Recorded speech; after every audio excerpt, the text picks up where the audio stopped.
Midway upon the journey of our life, I found myself within a forest dark, for the straightforward path had been lost. And during my journey, as I made my way through the tangled labyrinthine paths of deception, looking for the center of truth, I met a brilliant woman who taught me many a flat fact.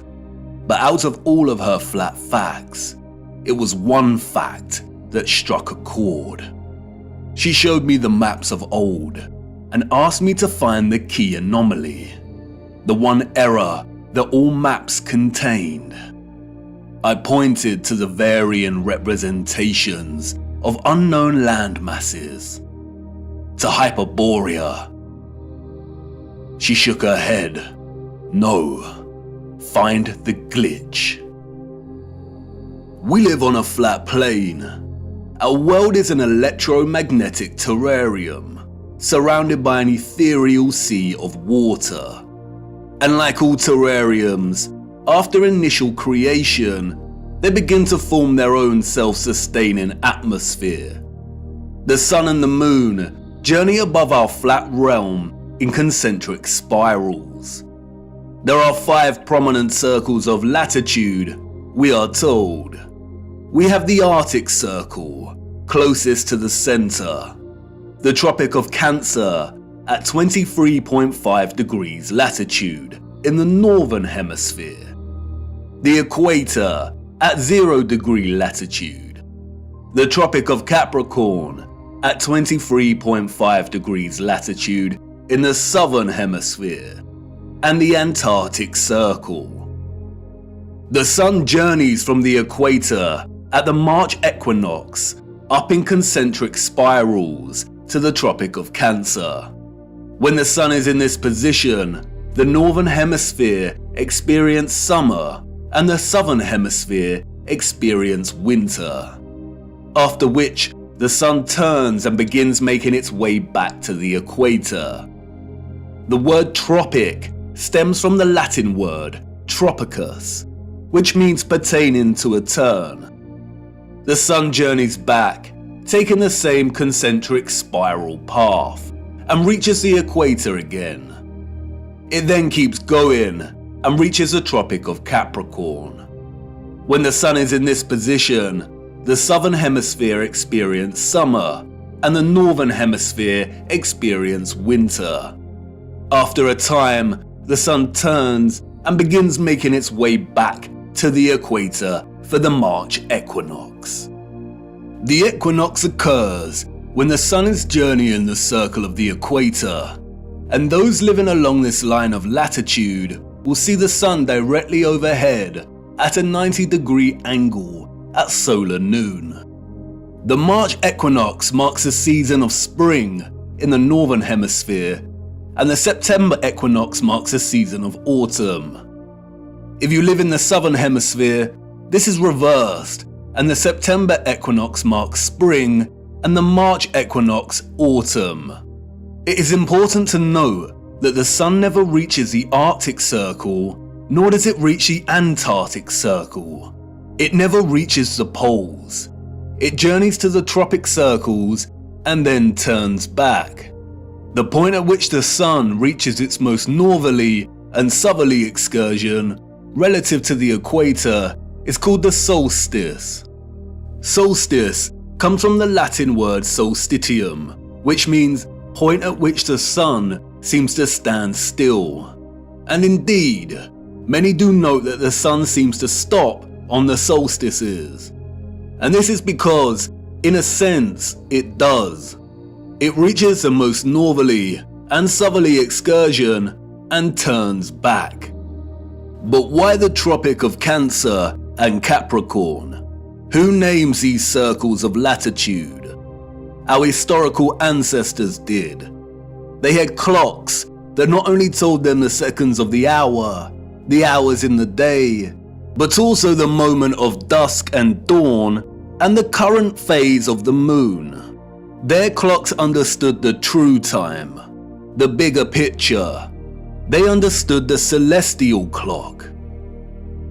The stars above us, beyond our firmament, and in the waters above revolve at a constant 1 degree every 4 minutes from east to west, that is, anti-clockwise. This means they revolve at 15 degrees each hour. 15 degrees multiplied by 24 hours is 360, a full circle. The stars above are fixed. They do not stray from their anti-clockwise journey, but revolve and complete a full circle every day. Our ancient, historical ancestors knew this. They assigned the stars above into fixed constellations. They divided the 360-degree circle of the sky above into 12 divisional arcs of 30 degrees, in which each constellation of the zodiac resides in. They designated each constellation in each 30-degree arc with an anthropomorphic symbol, most of which are animals. Zodiac is an interesting word. Zodiac, the arcs of the zoo. Yes, the parallels with Noah's Ark are strikingly obvious. Each constellation of the zodiac moves from its fixed position in the waters above at 1 degree every 72 years. The stars in the circle above us are fixed in their positions, but every 72 years the entire circle shifts 1 degree. This is what is called the precession of the equinox. Remember, each arc is 30 degrees. If we multiply 72 with 30, we get 2,160 years. It takes 2,160 years for the circle above to shift 1 whole arc. Astronomers call this an age, and this is what is meant by entering or the dawn of a new age. As Wikipedia tells us, the Tropic of Cancer and Capricorn were named such because many years ago, in the days before Christ, the days before BC, the sun was in the constellation of Cancer at the June solstice, and the sun was in the constellation of Capricorn at the December solstice. What does it mean for the sun to be in a given constellation during the solstice? It means the position of the sun in the sky at solar noon. Of course, during solar noon, we would not actually be able to see the stars in the firmament beyond. Therefore, to discern the sun's position relative to the constellations requires either 1, a thorough understanding of the stars and their positions above. Our ancient ancestors, we are told, created star charts and used devices such as astrolabes. Or 2, computer technology that is able to map and overlap the sun's position against the backdrop of the stars and constellations at solar noon. The sun's presence in the constellation of a given zodiac sign means exactly as it sounds. At solar noon, on the day of the solstice, the sun should be in front of a given constellation. Look closer at the zodiac wheel featured on the dial of these clocks. Here we see that both the constellations of Cancer and Capricorn are polar opposites to one another.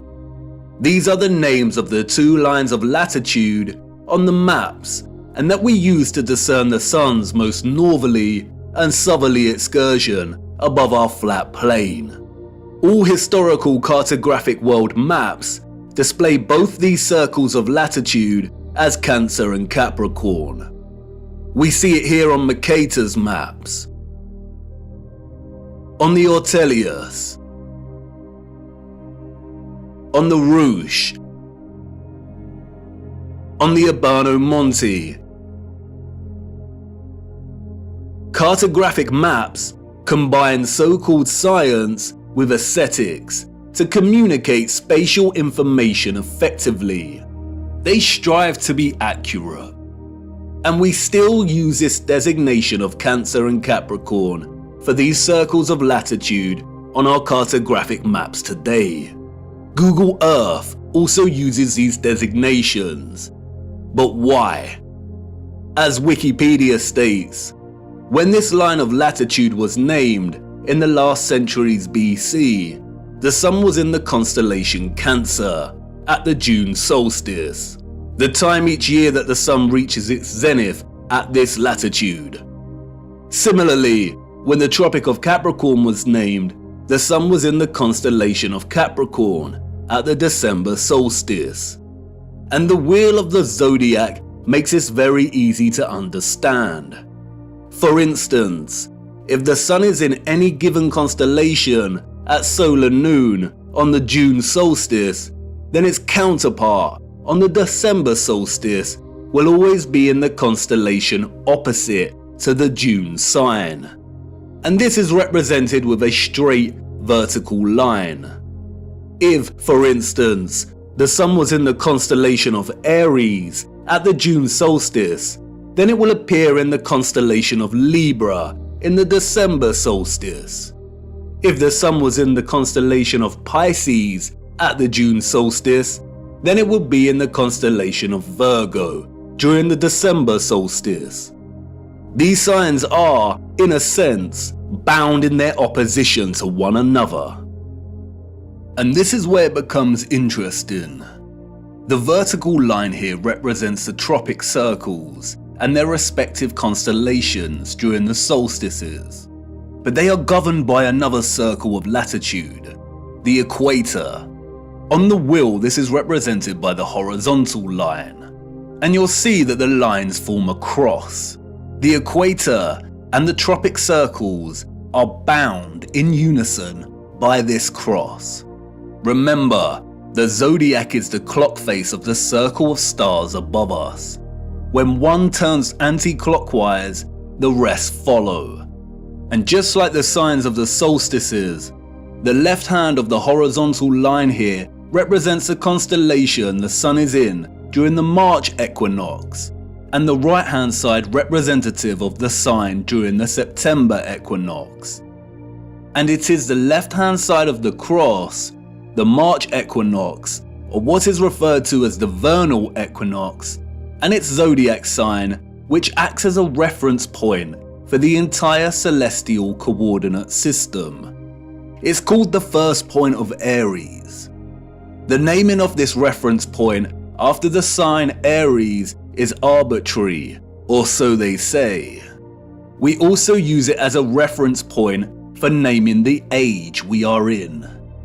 And if we start in the age of Aries, we can illustrate the precession of the equinox and the designation of constellations to their corresponding circles of latitude quite clearly. For instance, if the sun is in the constellation of Aries during the March equinox, then we have the Tropic of Cancer and Capricorn.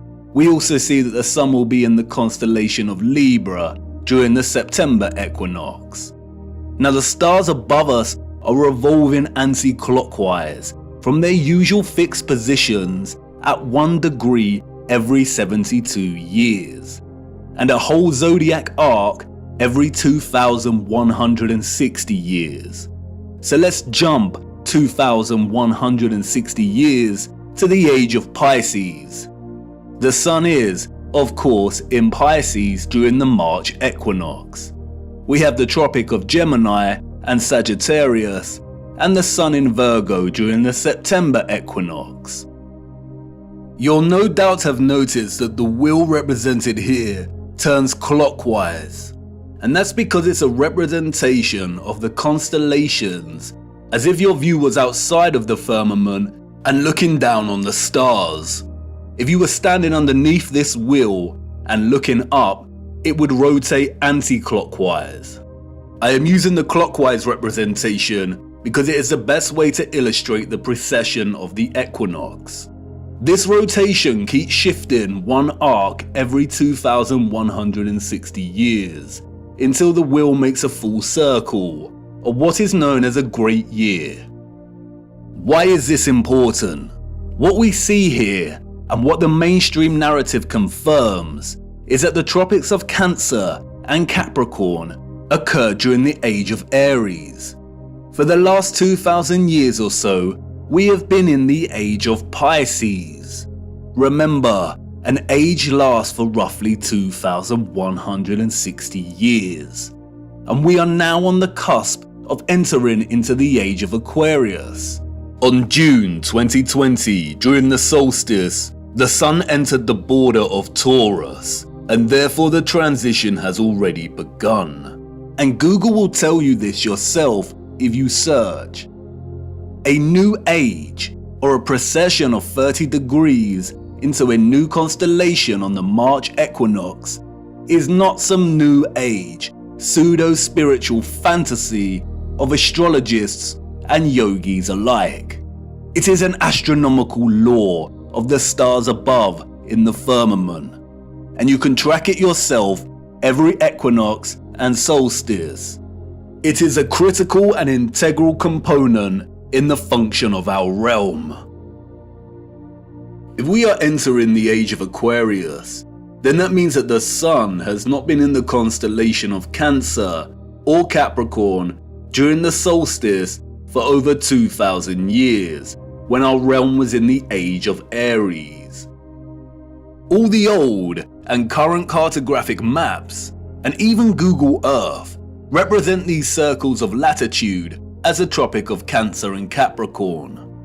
There are no maps that present the tropic lines correctly as they should be in the age of Pisces, our current age.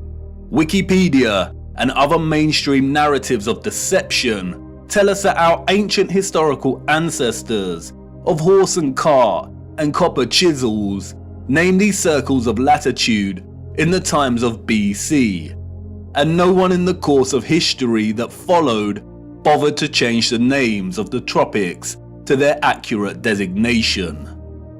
We are in the age of Pisces, and have been for over 2,000 years.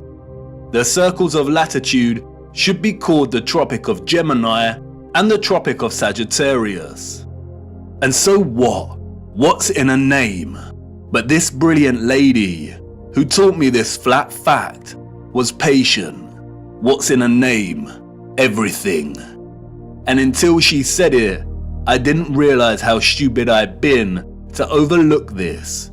Maps are not just pretty projections of the landmass on Earth. They are practical instruments of navigation. Our ancient historical ancestors, we are told, depended on celestial navigation, on the position of the stars in the firmament above to guide their way when at sea. Follow the North Star. And if perchance their compasses failed, then knowing the map of the stars above would be critical. Believing that our ancestors just continued to use the designation of Cancer and Capricorn for the tropics that was established by their own historical ancestors, who belong to a different age entirely, is absurd. Celestial navigation would have been an essential skill set for anyone navigating their way across the oceans.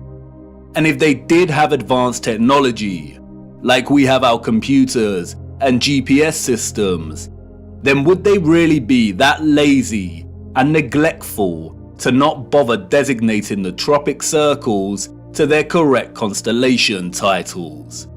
Did they really invest so much time building the most advanced astronomical clocks only to neglect their maps? No, they did not. All these historical maps present designations for the tropic circles of latitude that are well over 2,000 years old. Why? And why are we still using this designation today? For you see, these maps, and all our maps, including Google Earth, are tools of deception. Where are the maps from the age of Pisces? The maps of the last 2,000 years? And could these maps actually be over 2,000 years old? It seems like someone does not want us to know the age we reside in, or wants to distract us from finding out just how important the precession of the equinox really is. This brilliant lady's flat fact leaves us with the following conclusions. The maps, all of them, Mercator and so on, are either 1. Original maps that belong to a period that occurred thousands of years ago and have been given false dates and narratives surrounding their creation. 2. Manipulated copies and versions of original maps that were created over 2,160 years ago. Or 3. They are all fake and created during the Great Reset of the last few hundred years to generate a false history and timeline and solidify the false historical narrative and the rise of Galilean heliocentricity. Out of all of these options, the second and the third are most likely. Cartographic world maps are not easy documents to create and establish. They require a solid understanding of our Earth's size and shape. They require a thorough understanding of the circles of latitude that are integral to the workings of our world. They require a complex understanding of the continents and land masses. These maps are likely manipulated duplications of maps thousands of years old, or completely fake. And we do see signs of manipulation, especially in regard to the landmass known as Hyperborea. We see Hyperborea in various maps of varying styles, and we are told that these are from the 16th century. But towards the 17th century, we see Hyperborea start to be erased from the maps. We see unknown land masses that are present in some of these old maps vanish entirely. And then it dawned on me, the message of this flat fact. We have no trustworthy maps, not a single one. We have no reliable source to show us the bigger picture of the realm we inhabit. I continued my journey, and as I ventured deeper into the forest, the path to the center that led me thus far was gone, and I could not turn back, and there lay no path in front of me. I became truly lost. How to know where you are going if you don't know where you are in the first place, if you don't have a map? All historical waymarks that I had invested some degree of trust in before were now completely unreliable and questionable. How much had been edited by the controllers? How much truth was left? What if all the maps were fake? Why are they hiding the maps of the last 2,000 years? We do not have one single accurate or honest world map. And like in all moments of being lost, right before despair takes hold, an unforeseen circumstance arose that set me back on course. I stumbled through thick overgrowth and out into a moonlit clearing with a small lake. At this clearing, I met a mysterious figure named Sturgios. I told him I was lost, and he told me to come and look into the lake. He told me to watch the water. What did I see? He asked. Myself, I replied. My reflection rippling and glistening in the moonlight. Mirror, mirror. Look beyond yourself, he said. What do you see? And there it was, just as it had always been. Mirror, mirror, way up high. Mirror, mirror in the sky. Mirror, mirror, oh how they lie.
It cannot be.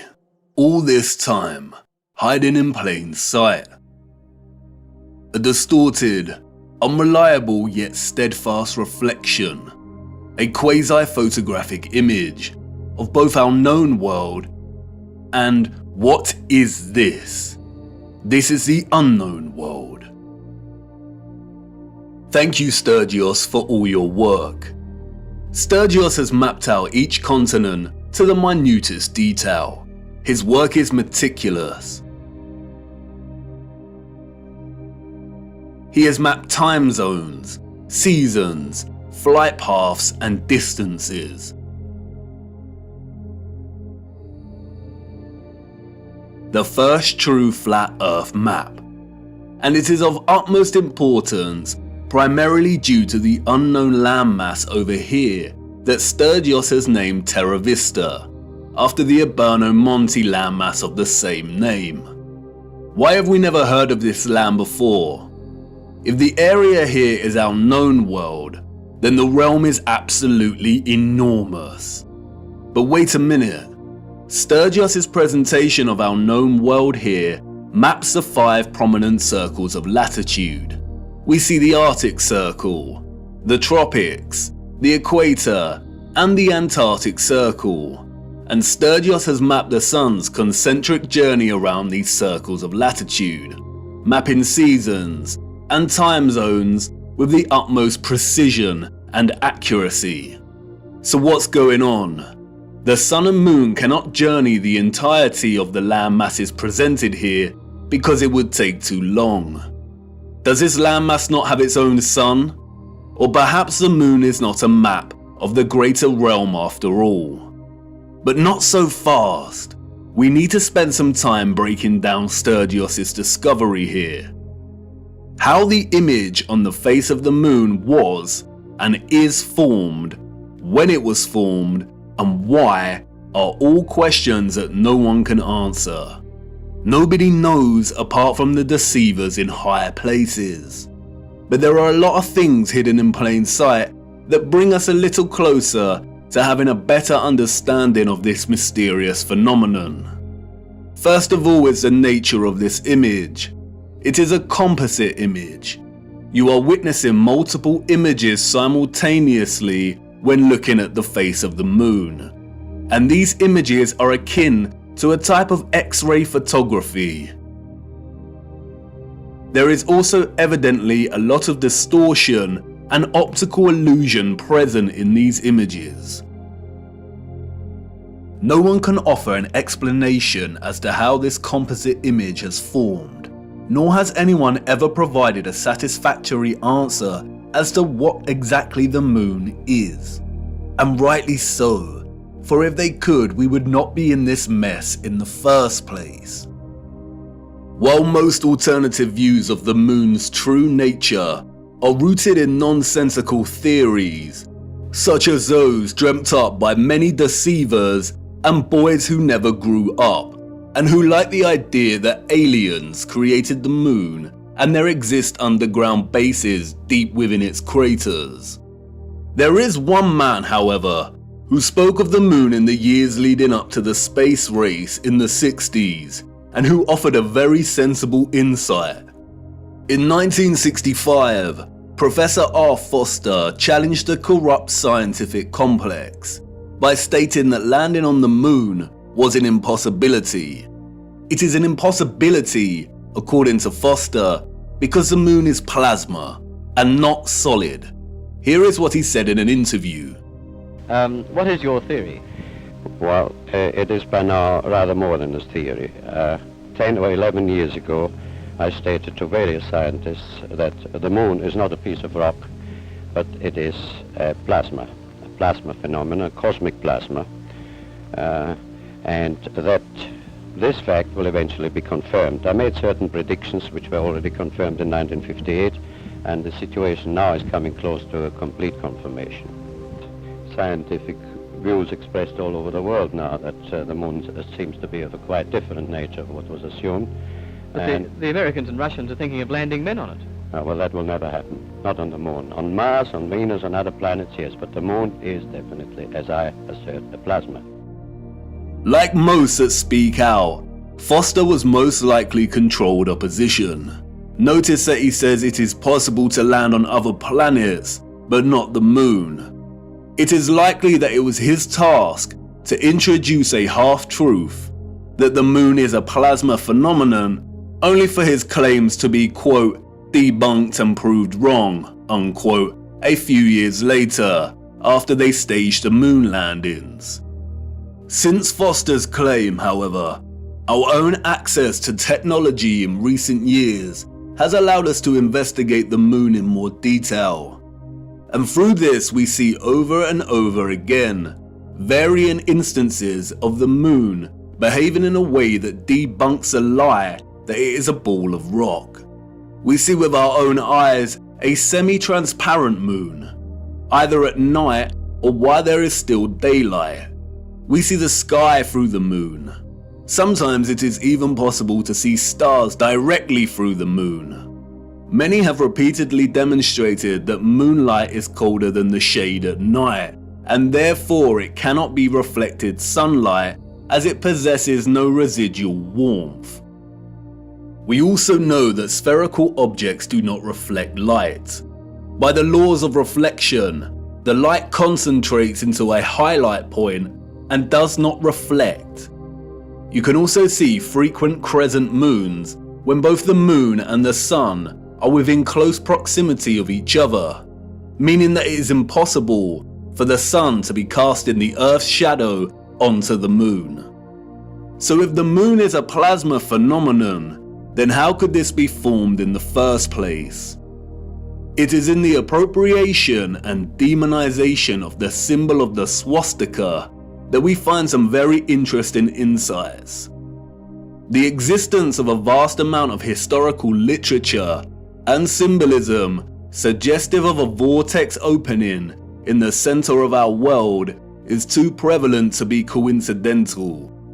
We have looked at much of this before, but strangely enough, in the years preceding and during the complete demonization and eradication of the swastika's association with the vortex, we find some additional information regarding this central vortex that is astonishing. In addition to the appropriation of the swastika as their emblem, the Nazis were also obsessed with a very similar symbol, that of the Black Sun. Prior to the rise of the Nazi regime, there existed an occult secret society within Germany called the Thule Society, sometimes alternatively pronounced Thule, that had sub-factions within it. One of these sub-societies, we are told, was the Black Sun Society. Influenced by the Rosicrucians and other Hermetic groups, the Thule Society placed special emphasis on the superiority of an alleged Aryan race with innate mystical powers. The Thule Society derived its name from a mythical northern country in Greek legend. Thule was supposedly a land located furthest north. Others have called it Hyperborea.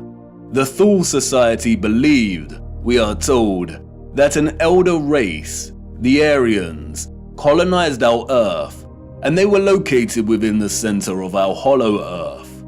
Admiral Byrd, the military Antarctic explorer, also made reference to a hollow Earth with an entrance at the North Pole. The Thule Society also believed that the Black Sun was a big ball of primer materia that existed in the center of the Earth and emanated radiation in the form of real energy. This energy has many names. Some have called it Chi, astral light, odic forces, or orgone.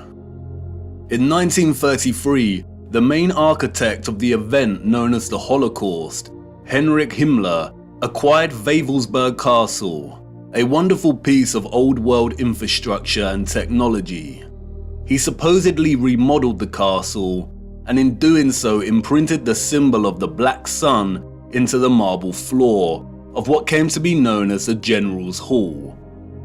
Much of what has surfaced regarding the German secret societies before and during the Nazi regime is deliberate misinformation. carefully controlled with the sole intention of distraction and demonization. The misinformation regarding these societies has served to further fuel the UFO and alien agenda, which many, such as Jordan Safer, David Wilcock and Corey Goode, have since latched onto and promoted. They are part of a controlled opposition agenda. They are liars. The sole intention of disclosing information regarding German secret societies was to yoke together a ridiculous concept of a superior alien Aryan race existing within our world's northern core, or opening at the center, with maniacal dictatorship that resulted in gruesome genocide. Or in other words, to make them seem crazier than they already were. The controllers of our realm had to appropriate the swastika and eradicate its symbolic association with the Earth's central electromagnetic and physical vortex. And while I do not think there exists a black sun underneath us, if the notion of this seems absurd and far-fetched, just remember that the majority of the world's population have already accepted that there is some kind of dark sphere beneath them, acting as a source of our world's electromagnetic energy. Heliocentrism has convinced so many that inside their little blue ball hoax, there exists a spherical core of solid iron at a temperature of over 5,000 degrees. Their own black sun. Interestingly, they never represent this iron core with the metal's usual black or dark grey colour associations in their illustrations, despite telling us it is a crystalline sphere of solid iron. Surrounding the iron solid core is an outer layer of molten iron, and it is because of this hot liquid iron, we are told, that the Earth has a magnetic toroidal field. And millions have accepted this, and these silly diagrams that resemble Satsumas, despite the hard fact that the furthest depth a human has ever drilled into the Earth is a mere 8 miles. The heliocentric model has to acknowledge an inner core energy source because it is in fact a reality, and our world cannot exist without it. It is likely that the notion of a black sun beneath us is more distraction, although it is not as absurd as the heliocentric Satsuma model. We will return to this later.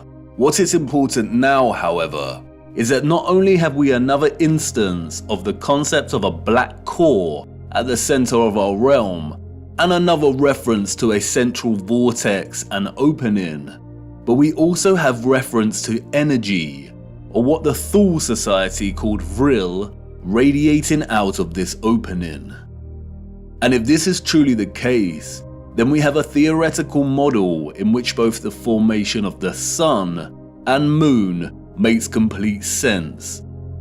What I am going to try and convey now is complex, and I will do my best, but I need you first of all to forget every model of our Earth you have become familiar with. Things may not make sense at first, but by the end it will. Let's start with the realm and the firmament, and then a central opening. And now let's incorporate our known world, as outlined on the moon by Sturgios. And finally, let's add the source, or electromagnetic coil beneath. Whether a magnetic rock or an electromagnetic coil, the source of our world's magnetic field is located at the center and beneath, and any source of intense electromagnetism would produce strong radiation.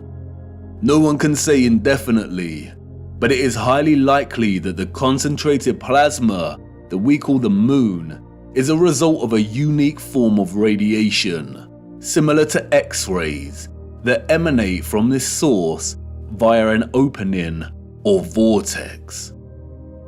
X-rays, or very strong radiation beams, would, by the laws of physics, emanate from this central vortex in diverging straight lines. Like X-rays, they would also be invisible. The divergent beams would continue up until coming into contact with the firmament itself. X-ray beams differ from light beams and do not tend to reflect. X-rays are like a super powerful form of light, and because their wavelengths are shorter than ordinary light's wavelengths, it means their frequency is much higher. Because of this, X-rays can travel through objects that ordinary light cannot, and it means that X-rays are not reflected easily. There are not many materials that reflect, scatter, refract, or redirect X-rays. And while I'm not strictly saying that X-rays are the cause, any form of strong radiation beams would behave similarly. There do exist some materials that can reflect high energy rays, and it was a man named Lawrence Bragg in 1913 that discovered that crystalline structures reflect X-rays. That's right, crystalline structures, a crystalline firmament. Bragg reflection is used, for example, to focus monochromatic light, and there is a device called a monochromator that uses curved crystal mirrors to reflect X-rays to focus monochromatic light. Standard monochromators use a prism to break down the light. This is a very familiar image, and Wikipedia displays it for everyone to see. It is now associated with an infamous music album. What is the title of that album? They are telling us. This means we're right on track. Radiation beams reflected off of the crystal firmament would likely be redirected down, off-center, and into the ionosphere above our heads. The same ionosphere in which the ethereal electromagnetic energy was harvested from. It is here that the beams will converge and concentrate and generate the plasma phenomenon we call the moon. The idea of electromagnetic rays reflecting from the firmament and converging in the ionosphere may seem preposterous, but there are many homemade experiments you can conduct yourself to prove the power of concentrating light rays. As seen here, the rays of the sun reflected in the concave mirror are able to produce intense heat and start a fire. The reflected light rays focus into a point to generate energy. And remember, radiation beams akin to X-rays are much more powerful than light rays. If the moon is a point of focused, condensed plasma, then it has to occur within one of the layers in the ionosphere above us. All the various inert noble gases in our ionosphere appear at differing layers and altitudes. We looked at how these are charged by the sun's electromagnetism to form the plasma sky. At a certain altitude in the ionosphere, there are two layers of neon and helium gas. It is likely that the sun forms in a similar fashion within these layers. After all, helium is linguistically very similar to Helios. It is likely, however, that the moon is formed at the level of altitude in which the gas krypton is present.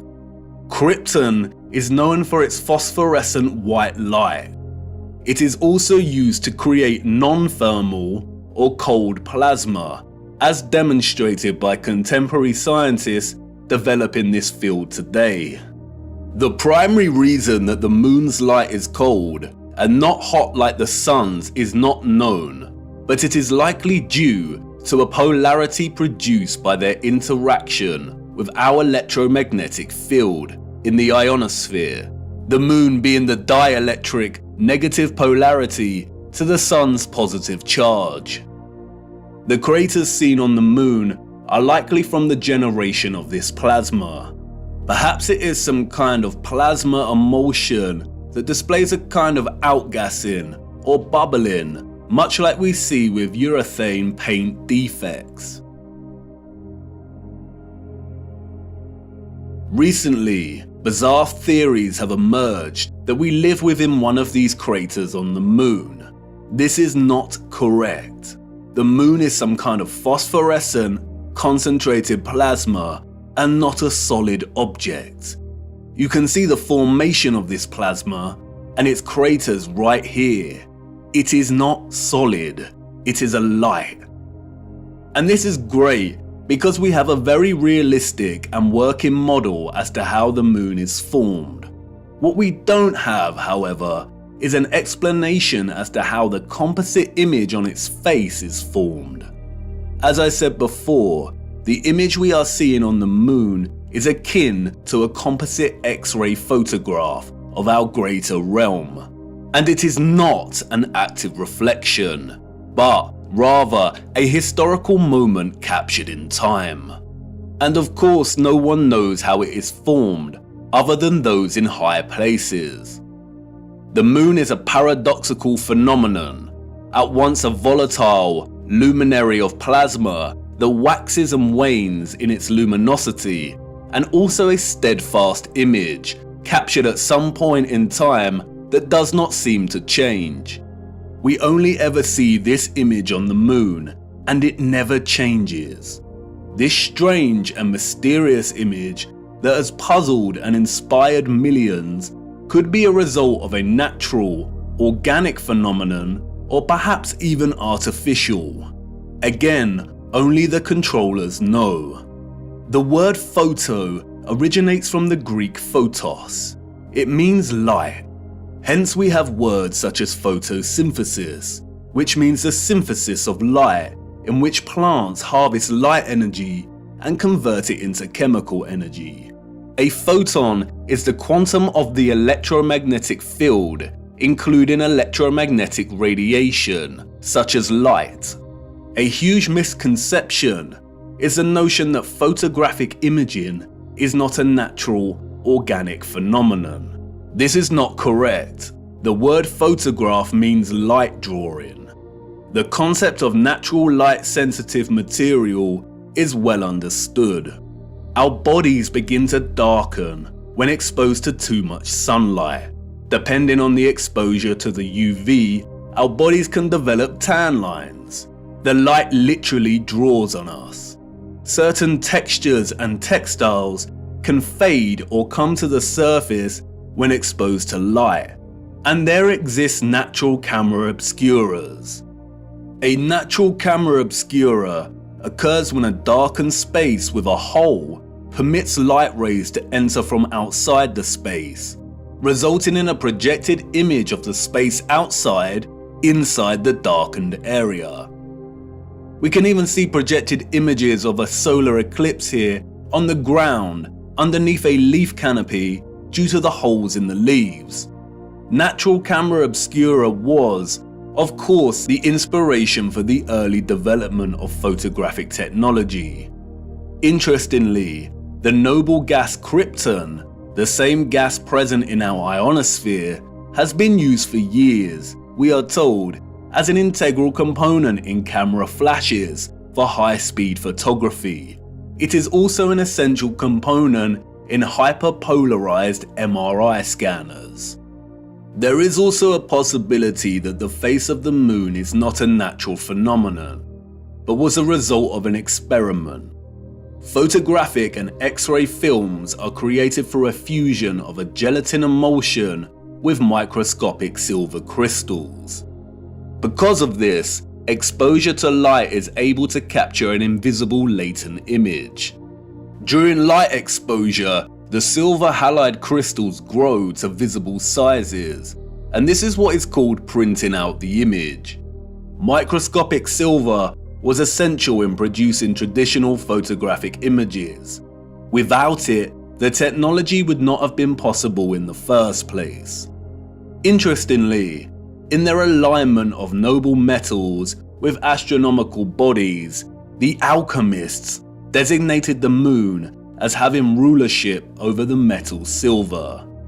The birth of modern photography began in 1800, we are told, when the uncle of Charles Darwin tried to capture the image produced in a camera obscura.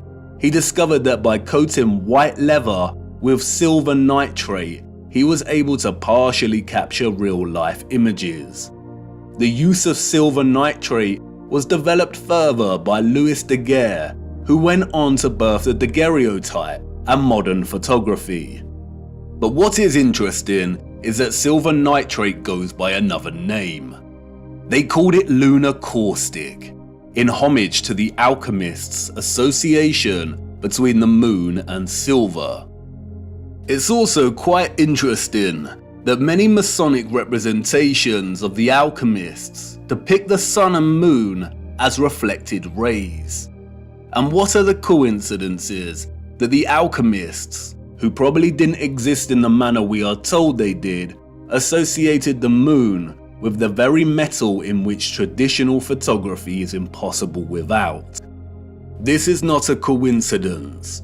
Those of the old world knew what the moon was, and perhaps an older civilization that came before them and that were also technologically advanced had a hand in rendering the image on the moon.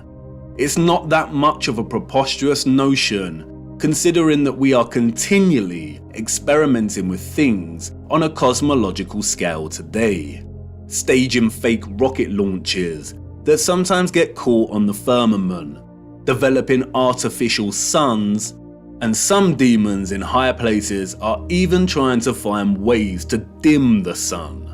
Humans have always overstretched their ambitions when it comes to the luminaries, and I don't see why advanced civilizations of the past would have been any different. But how this composite image phenomenon came to be is not important for our journey. It's what it shows us that is important. And perhaps it is best to leave the moon shrouded in mystery. Whether a natural or artificial X-ray photographic image, what is important is its composite nature. The image we witness here is a combination of at least two fixed images that are superimposed upon one another.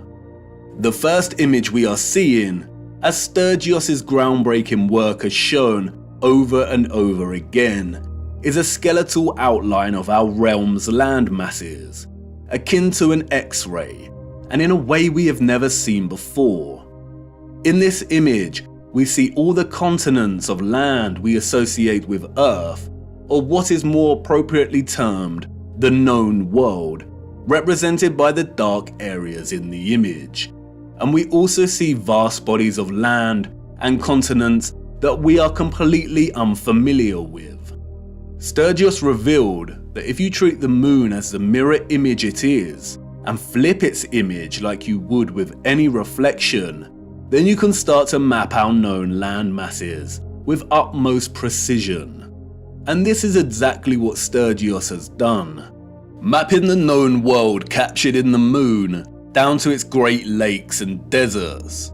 The striking similarities between our known world landmass and that captured on the moon are far too exact for it to be any kind of coincidence.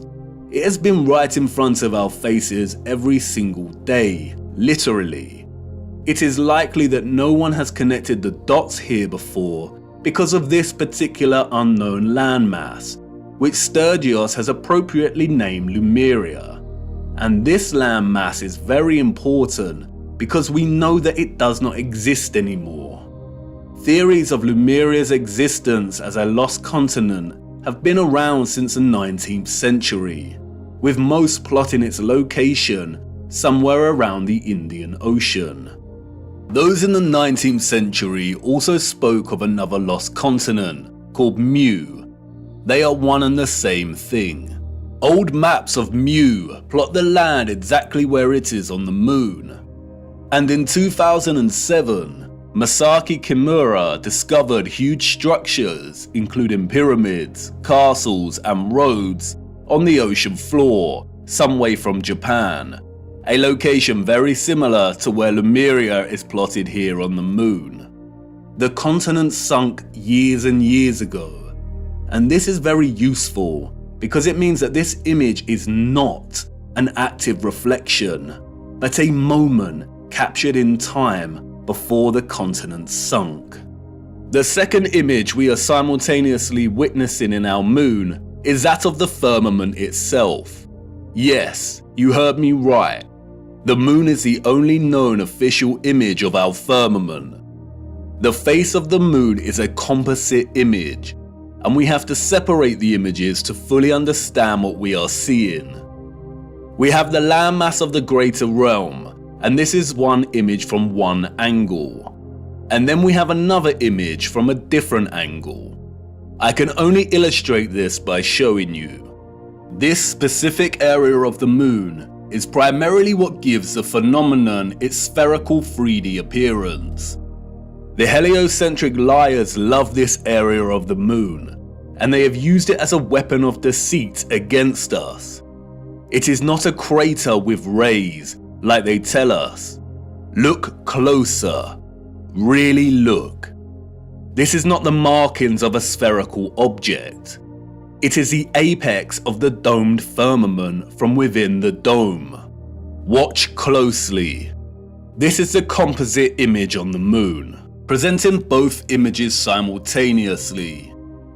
And this is an interior of a hemisphere dome. And now, you see, if you align the central apex point of an interior hemisphere dome, then it becomes quite obvious.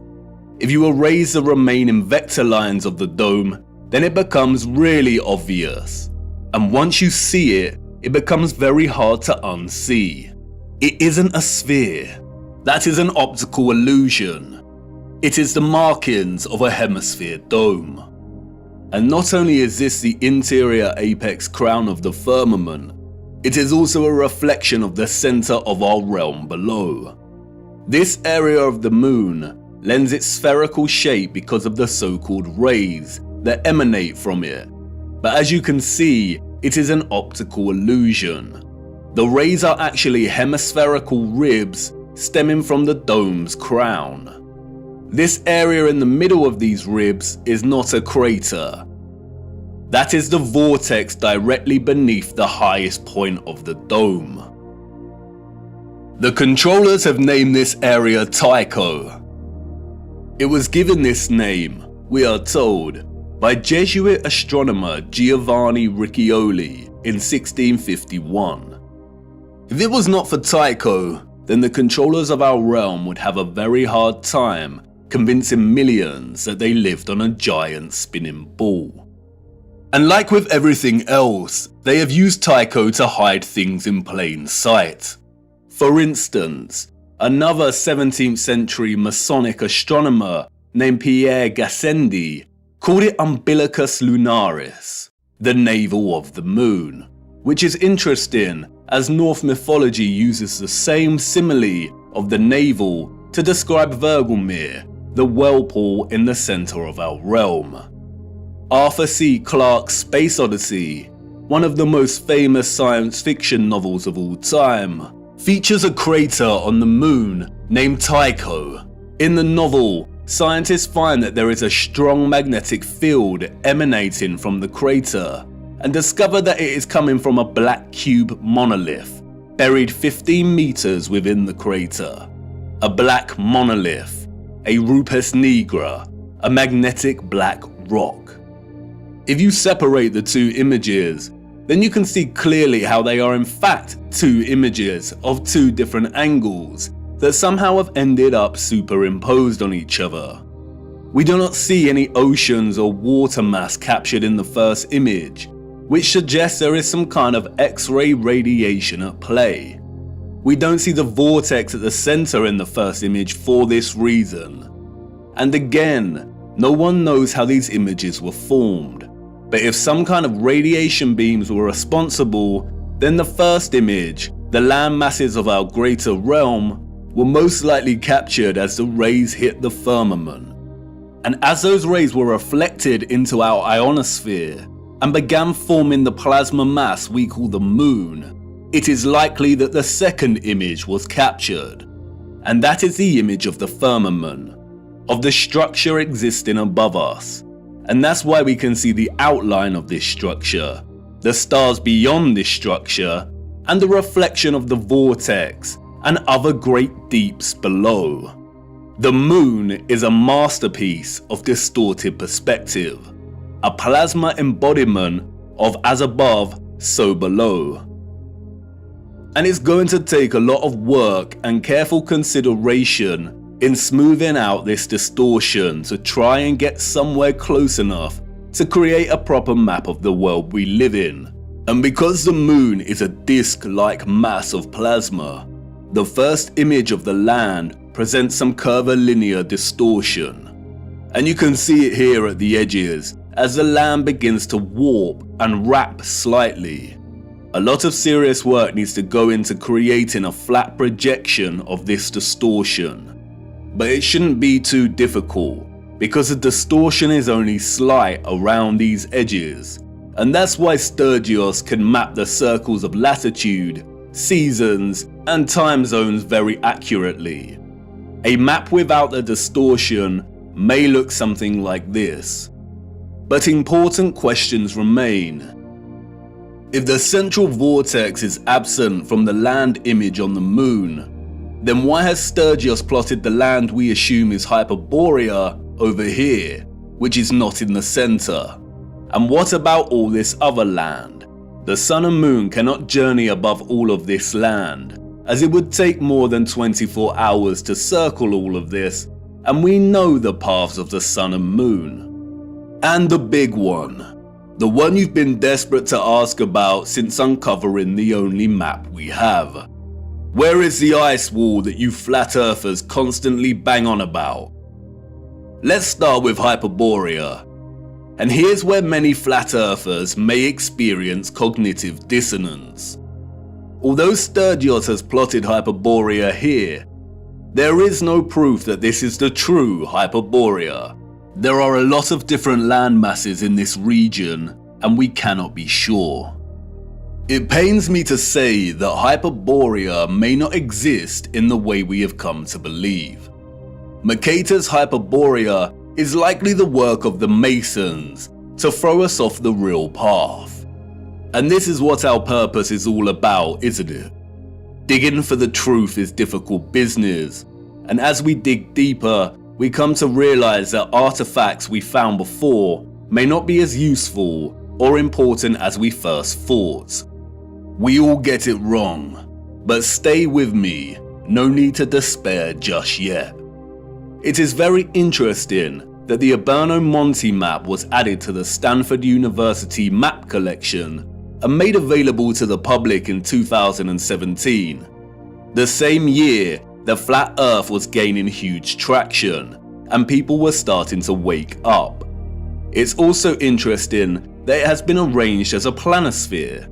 The huge individual sheets of this map were originally arranged as an atlas projection, but David Ramsey purchased the map in 2016 and the team got to work scanning each sheet individually and processing them digitally to wrap around a sphere.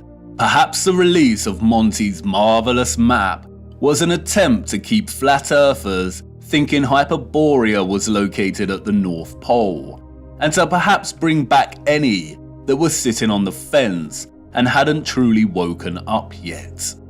A very subtle act of manipulation. But why would they want the flat earth community to keep fixed on Hyperborea? I have some thoughts regarding Hyperborea, but first we must turn to the clocks. Those of the old world knew. They knew exactly the type of Earth they lived upon, and it's displayed for everyone to see right here in the astronomical clocks. The zodiac dial here, or what is officially known as the ecliptic dial, on the Prague astronomical clock, allegedly constructed in the 15th century, does not divide its 30-degree constellation arcs equally.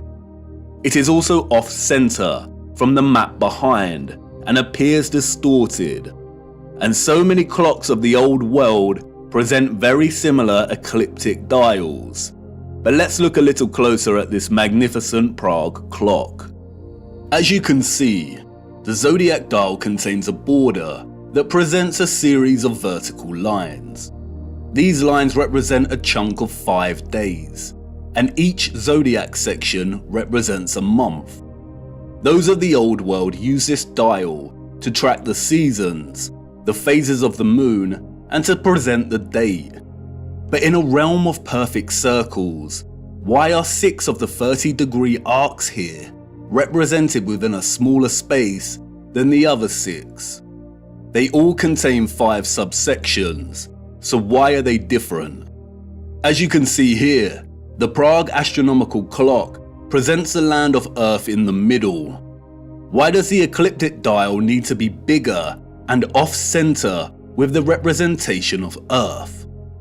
The official liars of our realm, the satanic controllers, have an answer, of course. They tell us it is because the ecliptic dial is a stereographic projection. Stereographic projection is a mapping function that projects a sphere onto a plane. All maps are stereographic projections.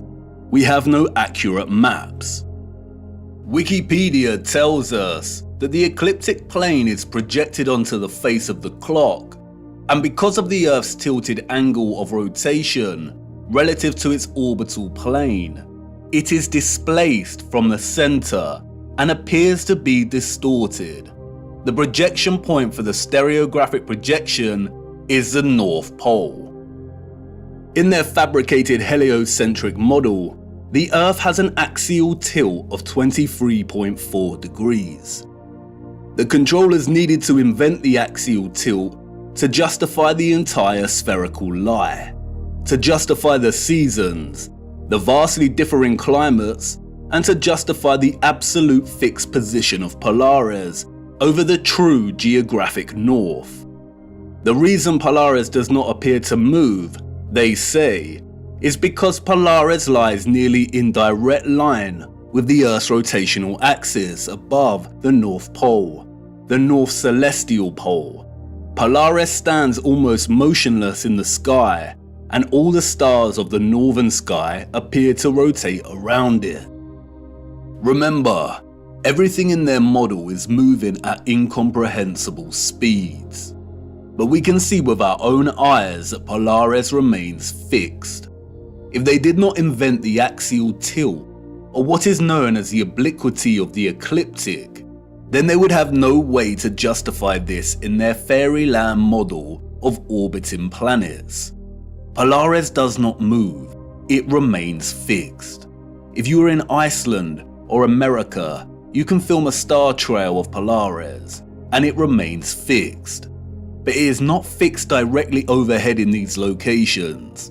The only place we are told to observe Polaris directly overhead at a 90-degree angle is the true geographic North Pole. You know, that place where no one ventures. And that's why they invented the tilt. They tell us that Earth's true geographic North Pole is tilting directly at Polaris, and as the Earth spins on its little axis, Polaris appears to remain fixed. They tell us that the star's steadfast nature is an optical illusion. But their lies fall apart swiftly when you consider that the entire constellation system of the stars above remain constant. We always see the same stars and constellations. If Earth was spinning on its axis while orbiting the Sun, and the Sun was zooming through our galaxy, which is also moving in a bigger universe, would the precession of the equinox really be that predictable? Would the constellations of the tropic circles of latitude really appear with such consistency in union year after year at the solstice, or would it appear a bit more random? They are liars, and we all know that water does not lie.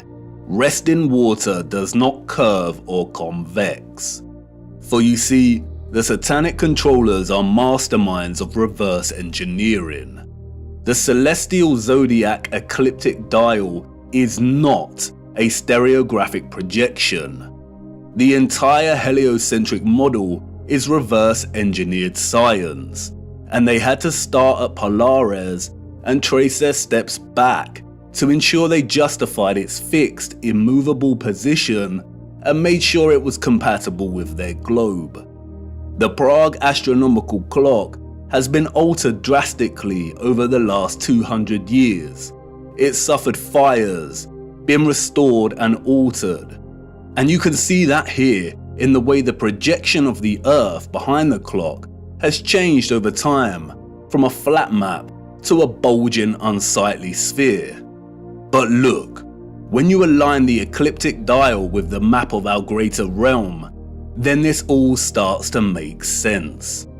The zodiac constellations appear distorted, despite all having 5 equal subsections, because our location is limited within a portion of the greater realm, and this governs our observational perspective of the stars.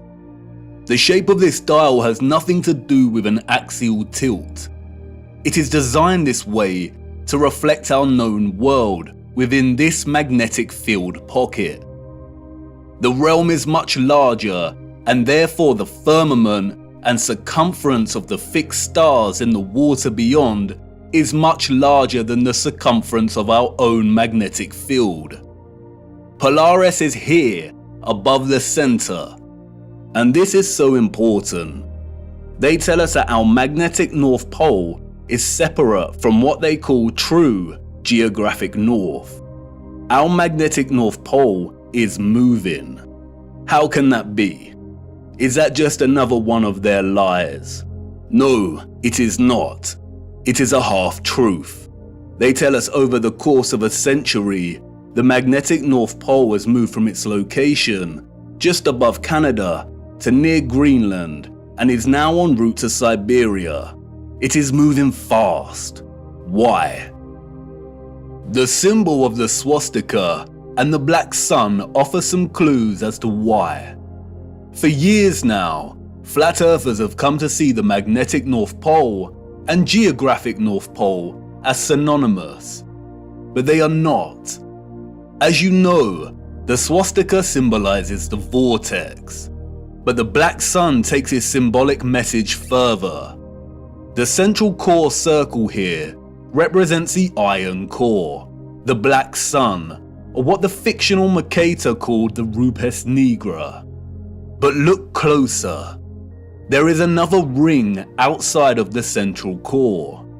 Remember, the black sun is the energetic core inside of the vortex.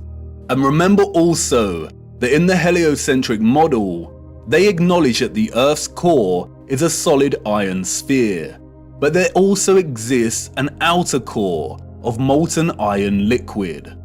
They also tell us that this liquid outer core is responsible for producing our moving magnetic field and poles. This is why the pole is moving, because the magnetic field is not emanating from the solid core, but from a volatile outer core. This is what the second circle here represents.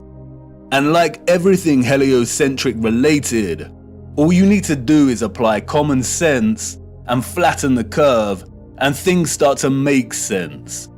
There is not a spherical outer core, but some kind of electromagnetic coil, perhaps even made of molten iron, surrounding the central solid core. At the core we have a vortex opening, but the actual volatile energetic source is beneath. The central core is akin to a central clock dial. It's solid and remains fixed, and everything else moves around it. But it is also the keystone responsible for this entire movement. Everything surrounding our world moves. The stars above move, the sun and the moon, and the electromagnetic outer core under us, and all the while the land itself and central solid core remain stationary. And not only does this outer core move and take our magnetic North Pole with it, but it is highly likely that it moves in accordance with the precession of the equinox, in time with the stars above as they move from their fixed positions, which means that it probably moves 30 degrees of the realm's circumference every 2,160 years. The North Magnetic Pole is slowly moving, and it is as natural as the sun and moon's concentric journey above us. And this is why the symbol of the black sun is a 12-spoked wheel. Each spoke represents a fixed constellation of the zodiac. Each section is an individual age. And the result is a situation like this. Every 2,160 years, our north magnetic pole circles the inner solid core and vortex by 30 degrees. This is why the pole has moved from Canada and is en route to Siberia. It is traversing the outer central circle, or what is more appropriately termed the magnetic circle. We live inside of a perfect clock, inside of God's clock. The sun and moon circle our magnetic North Pole, which is situated roughly at the center of our known world's landmass. But this magnetic North Pole circles the inner vortex and completes a full revolution every 25,920 years, or what is referred to as a great year. Each great year consists of 12 precessional or astronomical ages of 2,160 years each. We are on the cusp of entering the age of Aquarius, and this is why our magnetic North Pole is en route to Siberia. As the North Magnetic Pole circumvents a central magnetic circle, the toroidal magnetic field moves with it. The sun and moon are bound in their revolution by our magnetic North Pole, and because of this, they move within our magnetic toroidal field only. This is why the magnetic North Pole will always be the center of our known world. As I said before, the first image of the landmass presented in the moon's face is likely akin to an X-ray image and has not captured any water mass. And because of this, it has only recorded the areas of our realm with high density, such as the land.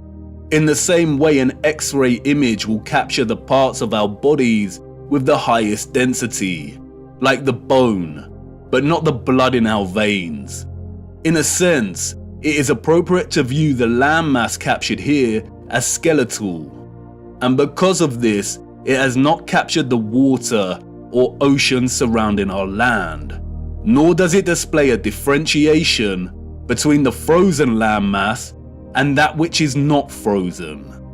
If the sun's concentric journey above us is bound by the North Magnetic Pole here and its magnetic toroidal field, and this entire magnetic field is moving with the pole, then it is likely we have a situation of a changing climate as this process unfolds. All areas outside of our magnetic field will inevitably be frozen and dark due to the lack of sunlight, and this is consistent with what some of the scriptures have told us. I saw the great rivers, and I came to the great river, and to the great darkness, and went to the place where no flesh walks. I saw the mountains of the darkness of winter. This is your ice wall, and it's not a constant, fixed wall. It is continually melting and refreezing with the revolution of the pole over the course of a great year and each astronomical age. Do you now understand why they are terrified of the ice melting, of our Earth supposedly heating up, and why this demonic joke of a man wants to dim the sun? They are using natural climate change due to the rotation of the magnetic pole to justify a whole host of useless measures and money laundering. They are terrified because they are on the verge of losing all control of the narrative.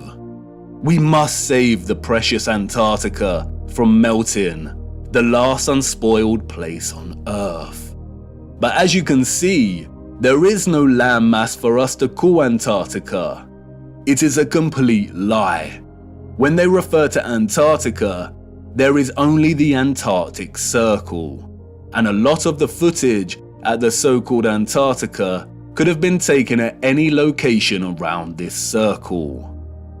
As you can also see, the land masses of South America, New Zealand and Australia all fall within close proximity to the outer edge of the greater world map, and would therefore be within close proximity to the foundations of the firmament itself. This is most likely the reason there is heavy military presence in these regions. The changing climate, the melting of the Antarctic Circle, is as natural as day and night. It is a macro process of the larger clock we live within. We have already discussed how the constellations that the sun is in during the equinox and solstice form a cross on the zodiac wheel when signaling the age and tropic designation. We'll look closer at the Prague clock again. The central dial of the clock is placed within the center of our magnetic field, and the sun and moon move within this field. Our magnetic field is off-center from the overall greater realm. It isn't an even cross, but a true cross, or what is now referred to as a Latin cross or crucifix. We live within the crossbeam of the cross. And in case you hadn't noticed, our magnetic field pocket within the greater realm also forms a crescent moon. Not the type of crescent moon associated with the alchemical mercury and silver, but this kind of crescent moon. The same symbol that the controllers appropriated and redesignated to represent nobility. The cross and crescent are natural expressions inherent in the workings of the timepiece we live within. They are natural expressions of God's clock. And we got it wrong. Polaris is not situated 90 degrees above our north magnetic pole, in the region we call the Arctic, home to Greenland and Iceland. Polaris rests above the vortex at the center of the greater realm. And this is where the distinction between geographic cardinal directions and magnetic directions needs to be emphasized. When we travel across our known world, or the land within our toroidal magnetic field, we use a magnetic compass, and the magnetic pole is in the center. That's why when we travel from west to east, we go in a circle, and when we travel north, we go towards the center, and when traveling south, we move directly away from the center. However, there also exist geographic cardinal points. And what do the scriptures have to say about this? It's right there in Enoch's reference to the 4 quarters of the world. Our magnetic field, according to Enoch, lies in the geographic north of the greater realm. And the first quarter is called the east, because it is the first. And the second, the south, because the Most High will descend there. And the west quarter is named the diminished. And the fourth quarter, named the north, is divided into 3 parts. First of them is for the dwelling of men. The second contains seas of water, the abysses and forests and rivers, and darkness and clouds. And the third part, the garden of righteousness. The vortex is in the center of the realm, or what is more appropriately termed true north. The X-ray image of the land on the moon map does not display this vortex, but, as discussed, it is present in the second image of the firmament. At the crown of the firmament, we see it reflected, the navel of the world. It could be that the garden of righteousness that Enoch refers to, and what is also known as Hyperborea, is located right where Sturgios has plotted it. But this land is not the true north or central vortex. That can only exist in the center. And as stated before, there is some curvilinear distortion present in the composite image on the moon's face. I have used my little colourful map here strictly for illustrative purposes. I am not a map maker, but I did attempt to smooth some of this distortion out. Let's hope Sturgios tackles the distortion. And in both my quick attempt and the actual moon map, we do see a body of land right in the centre.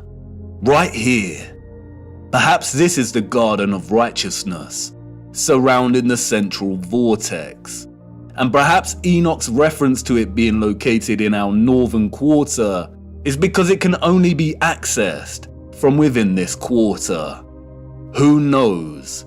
It is likely that the controllers deliberately put Hyperborea at the Arctic in the fraudulent maps to throw anyone of a curious and adventurous nature off track. If someone set out to find true north using these maps, they would fail.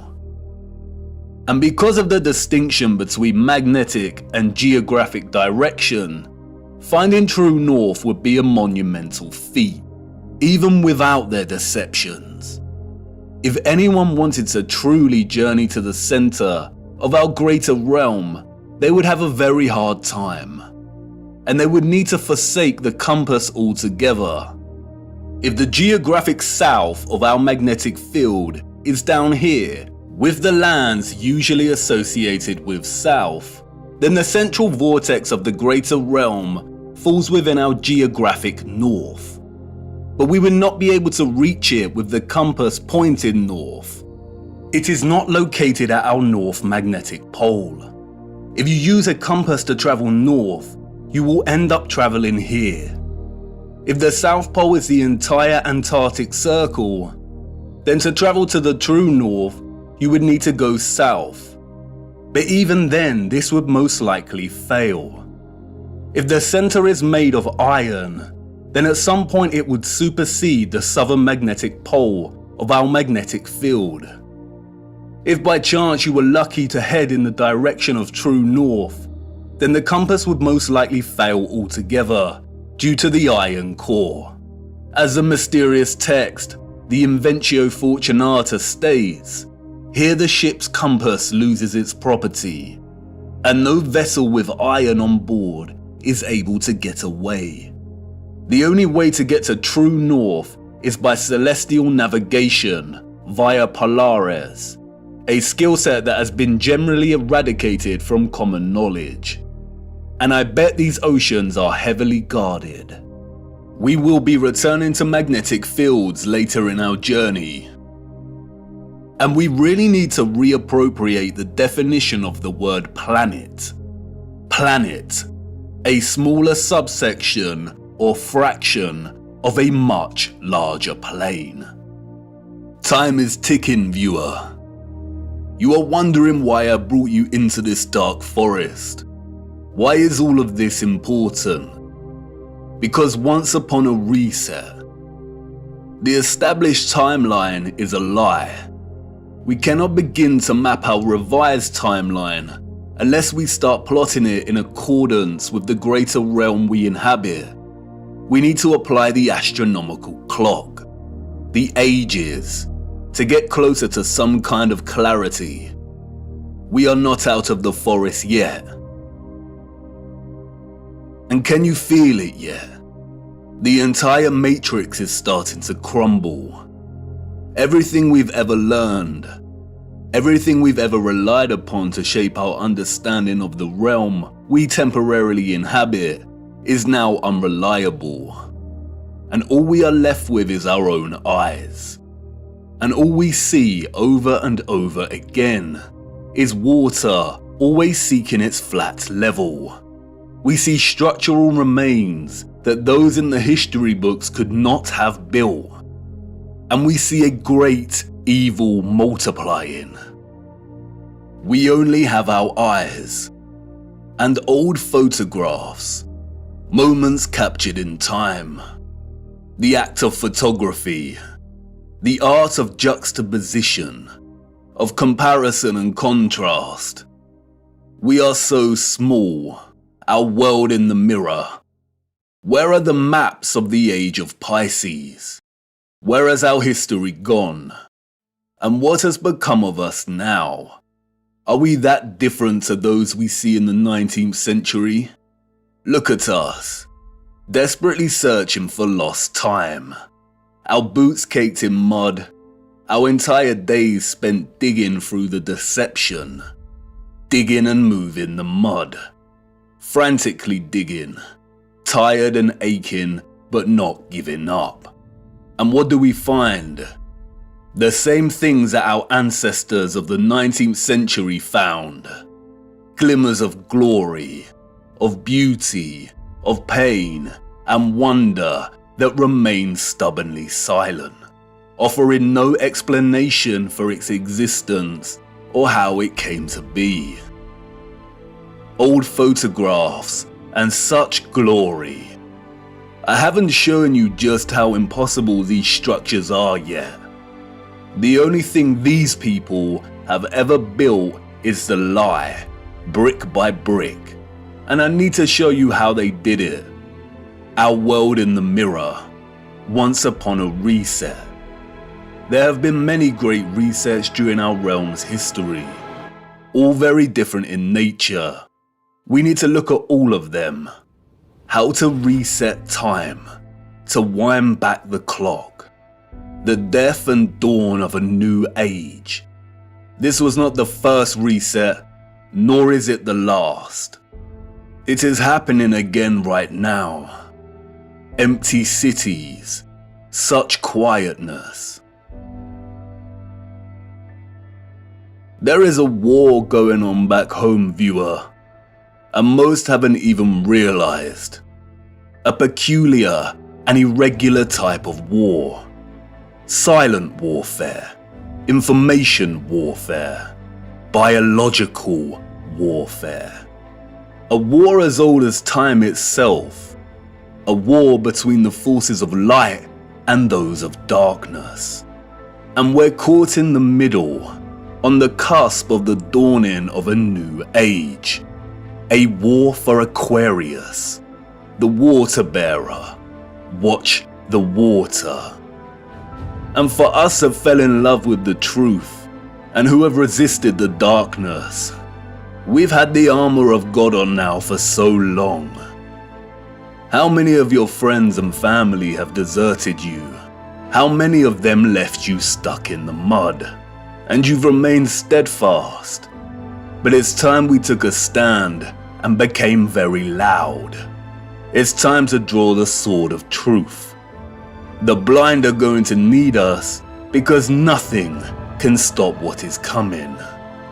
The legend of Offerus, bearing Christ, bearing the truth so it can reach the masses. I will try my best to continue our journey, but as things become even darker, the lights will inevitably go out, and our journey may end here. But you have more than you know, more than you need. You've seen enough deception. Do not believe a single thing they say. We have to try and keep moving. The clock is ticking and we don't have much time. We need to go to Siberia. There is something frozen in the ice that needs examining. Come on, it's time to address the big question. Who were the citizens of the future? And it's not what you think. The timeline is wrong, and the maps are fake. This is not the answer. No. For you see, they had a king over them, and not just any king.